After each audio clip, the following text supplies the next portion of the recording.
সময়টা ১৯৮১ সালের ৩০ মে। নিজ দলের কোন্দল মেটাতে তৎকালীন রাষ্ট্রপতি জিয়াউর রহমান চট্টগ্রামে গেলেন। যাওয়ার আগে অনেকেই তাকে না যাওয়ার পরামর্শ দিয়েছিলেন, কিন্তু ভাগ্যের কি নির্মম পরিহাস! যে বাহিনীর থেকে জিয়ার উত্থান, সেই বাহিনীর কিছু বকে যাওয়া সৈন্যের হাতে নির্মমভাবে খুন হন তিনি।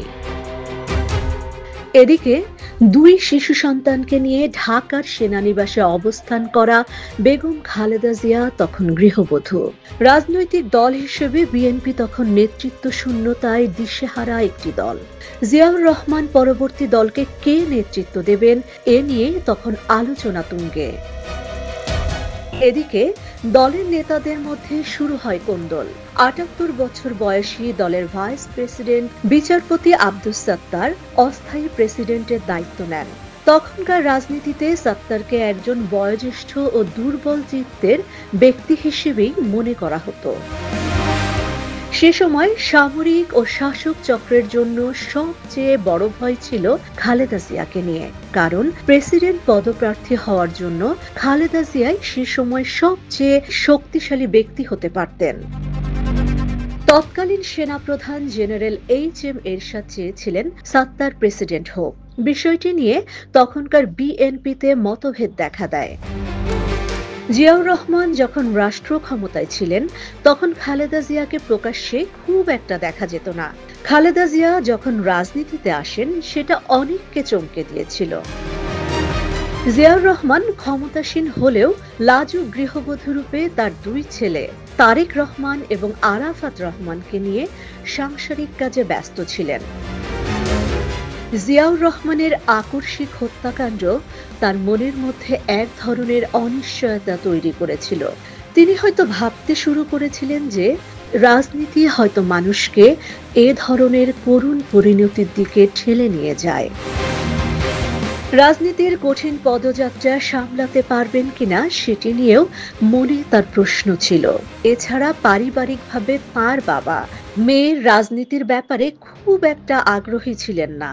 এ সময় দলের নেতাকর্মীরা রাজনীতিতে আসার জন্য দিনের পর দিন খালেদা জিয়াকে বোঝাতে চেষ্টা করেন। ১৯৮২ সালের ১৩ জানুয়ারি একজন রাজনৈতিক কর্মী হিসেবে খালেদা জিয়া আত্মপ্রকাশ করেন। সেদিন তিনি বিএনপির প্রাথমিক সদস্যপদ লাভ করেন। একই বছর ৭ নভেম্বর জিয়াউর রহমানের সমাধিস্থলে শ্রদ্ধা নিবেদন করতে গিয়ে খালেদা জিয়া প্রথম বক্তব্য রাখেন। দলের তরুণ অংশ চেয়েছিলেন খালেদা জিয়া দলীয় প্রধান হোক। অন্যদিকে রাষ্ট্রপতি আব্দুস সাত্তারকে বিএনপির প্রধান হিসেবে দেখতে আগ্রহী ছিলেন তৎকালীন সেনাপ্রধান জেনারেল এরশাদ। ১৯৮২ সালের ২৪ মার্চ তৎকালীন সেনাপ্রধান এইচ.এম. এরশাদ সামরিক অভ্যুত্থানের মাধ্যমে রাষ্ট্রপতি আব্দুস সাত্তারকে ক্ষমতাচ্যুত করেন। সাত্তার আনুষ্ঠানিকভাবে বিএনপির চেয়ারম্যান থাকলেও দল পরিচালনায় খালেদা জিয়ার প্রভাব বাড়তে থাকে। ১৯৮৩ সালের মার্চ মাসে খালেদা জিয়া দলের সিনিয়র ভাইস চেয়ারম্যান হন। সিনিয়র ভাইস চেয়ারম্যান হিসেবে দায়িত্ব পালনের কয়েক মাস পরেই খালেদা জিয়া দলের ভারপ্রাপ্ত চেয়ারম্যান হন। এ সময় এরশাদ বিরোধী আন্দোলনে সক্রিয় হয়ে ওঠেন তিনি। ১৯৮৪ সালের ১০ মে খালেদা জিয়া বিএনপির চেয়ারম্যান নির্বাচিত হন।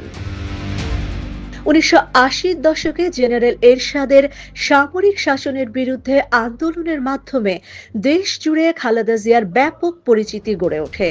এরশাদের পতনের পর ১৯৯১ সালে যে নির্বাচন অনুষ্ঠিত হয়েছিল, তাতে বিএনপি জয়লাভ করে। রাজনীতিতে আসা ১০ বছরের মধ্যেই প্রধানমন্ত্রী হন খালেদা জিয়া। ২০১৪ সালের ৫ জানুয়ারি নির্বাচন বর্জনের পর বিএনপি রাজনৈতিকভাবে অনেকটা চাপে পড়ে যায়। খালেদা জিয়ার সামনে সবচেয়ে বড় চ্যালেঞ্জ এসে হাজির হয় তার বিরুদ্ধে করা দুর্নীতির মামলা।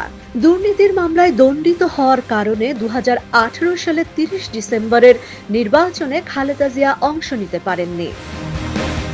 এদিকে দীর্ঘ অপেক্ষার পর উন্নত চিকিৎসার উদ্দেশ্যে যুক্তরাজ্যে পৌঁছলেন সাবেক প্রধানমন্ত্রী ও বিএনপি চেয়ারপারসন বেগম খালেদা জিয়া। গতকাল লন্ডনের হিথ্রো বিমানবন্দরে স্থানীয় সময় সকালে খালেদা জিয়াকে বহনকারী এয়ার অ্যাম্বুলেন্স অবতরণ করে। সেখান থেকে তাকে সরাসরি নেওয়া হয় লন্ডন ক্লিনিকে। হাসপাতালে ভর্তির পর তার প্রাথমিক চিকিৎসা শুরু হয়েছে বলে জানিয়েছেন খালেদা জিয়ার সফর সঙ্গী মেডিকেল টিমের একজন। লন্ডনের স্থানীয় সময় সকাল ৮টা ৫৯ বিএনপি চেয়ারপারসনকে বহনকারী এয়ার অ্যাম্বুলেন্স হিথ্রো আন্তর্জাতিক বিমানবন্দরে অবতরণ করে। খালেদা জিয়াকে স্বাগত জানাতে তার বড় ছেলে বিএনপির ভারপ্রাপ্ত চেয়ারম্যান তারেক রহমান ও পুত্রবধূ জুবাইদা রহমান বিমানবন্দরে উপস্থিত হন। কানিজ ফাতেমা লুনা, খবর সংযোগ।